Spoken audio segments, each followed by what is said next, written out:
What's up On The Rise? We're back again with another great video all about how you can use your body to hit a more effective, more powerful, stronger shot in tennis. Now this video is going to be a little bit longer than the ones we've recently been doing, but you're going to want to stay through all the way to the end of the video so you can learn how to hit a better shot on the tennis court.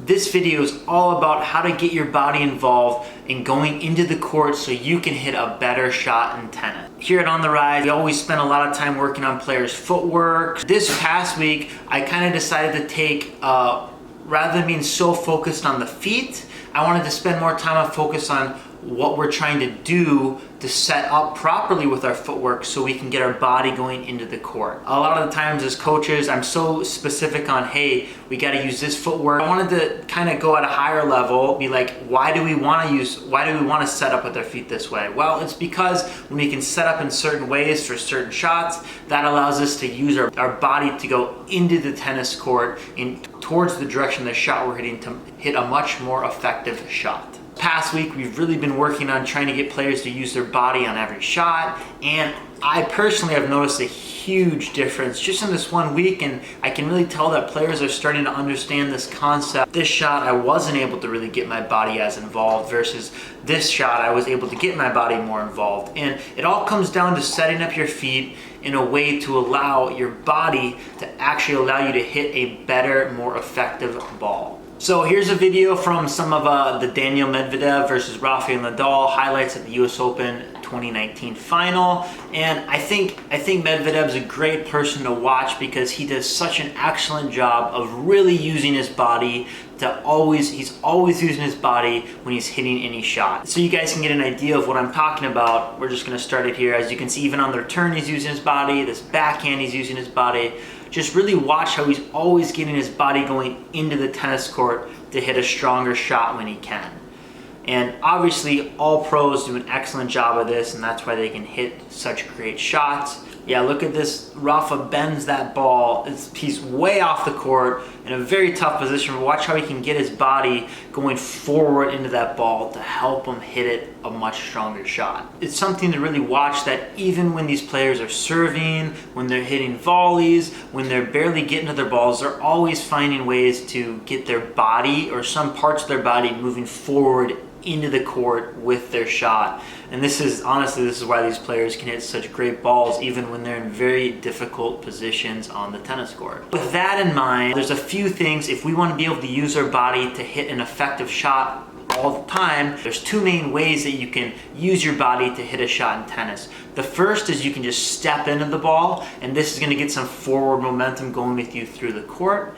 And the second thing is you can get your hips rotating forward in a way that gets them moving into the court. Now either way is perfectly acceptable. There's some balls we're going to use more of the step in, which is kind of more of a closed stance, and there's other situations we're going to use more of our hips to generate some forward momentum on the ball, and this would be more from an open stance or like a semi-open stance. Either way is a perfectly acceptable way to hit the ball, as long as you can get some part of your body going into the court in the direction of your shot. The two main things that can hinder us from getting our body more involved in the shot is spacing and strike zone.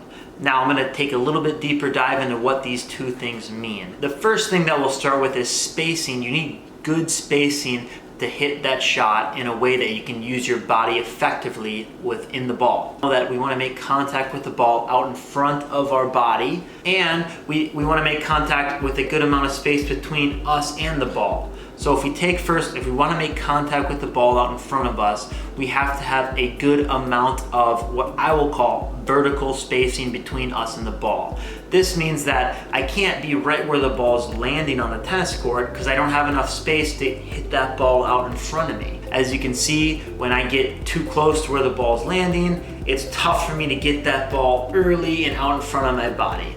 But when I have a good amount of spacing, of vertical spacing between me and the ball, I'm able to much more easily make clean contact with the ball out in front of my body. The second thing that we need spacing between us that's more horizontal. So as you can see in this shot, I'm too close to the ball, and it's tough for me to hit that ball out in front of my body because I didn't give myself enough space between me and the ball from a horizontal standpoint. On the second ball, I do a much better job of having horizontal space between me and this ball, and therefore it makes it much easier for me to hit this ball out in front of me and get my body going forward with the direction of the ball. The second issue that can make it difficult to use your body effectively on the shot is you want to be hitting the ball in your strike zone. It's a lot tougher to be handling high balls and using our body effectively, or handling low balls and using our body effectively. Now, there are ways to use your body correctly with these high and low balls, but it's much more difficult. But if you watch the pros, they're able to do it, but like I said, they're pros for a reason. A lot of us other people, we have to get that ball in our strike zone, and this will make it a lot easier to use our body effectively. So in this example, as you can see, I have a high ball. It's tough for me to use my body, but what you want to do with these to try to is you want to try to get your hips going, hips rotating into the court on these high balls. Now, it's quite difficult, but with some practice, you should be able to do it, or at least have an idea of what you're trying to do with this shot. The second situation is low balls. This one, in my opinion, is a little bit tougher because if you're trying to hit a topspin shot, you have to really get low, be strong on the feet, and figure out a way to get your body rotating forward. So what can you do to get the ball in the strike zone that makes it much easier to use your body effectively? Well, we have to set our feet up in a way and move around the court in a way that best allows us to hit this ball in the strike zone while allowing us to move forward into the court with our shot and with our body. Now that you have a general idea of what you're trying to do, how you're trying to use your feet to set up your shot best, what are some things you can do to learn how to use your body better on every shot? The first thing that I would recommend is find a coach that knows how to do this or knows how to teach this and helps guide you through this process. It's a lot easier when there's someone like me or another coach. They can help you get an idea of how this should feel on the tennis court. If you don't have that, find a friend, find a parent, find whoever that can hand feed you or feed balls to you with their racket.